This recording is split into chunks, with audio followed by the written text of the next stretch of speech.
I received another request from several of you asking me to draw a rose, but this time not from its profile. Now, interesting part about roses is that there are countless varieties. There are so many shapes and so many ways to draw them.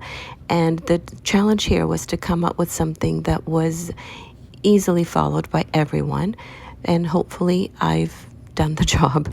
So the first one here that I'm drawing will just showcase the outline of it.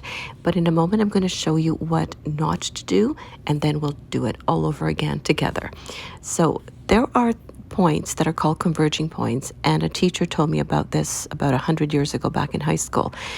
You notice where the two petals meet? Don't ever start your third petal from that center on. Always make sure that you connected to a top of another petal. I hope that makes sense.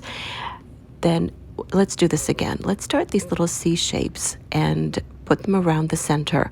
But you notice that each one of them will connect in the beginning and in the end. And of course, they're going to get slightly bigger as we move outward.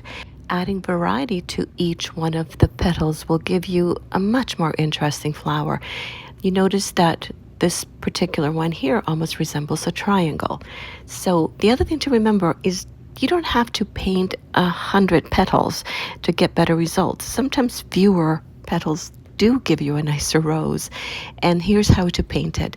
You paint only the part that's closest to the center of each of the petals, and then you can use clean water and just put it around the edges and let the two bleed into one another.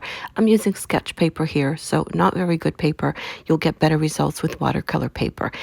And all you have to do is add some leaves to it and you get yourself a rose. So give this a try.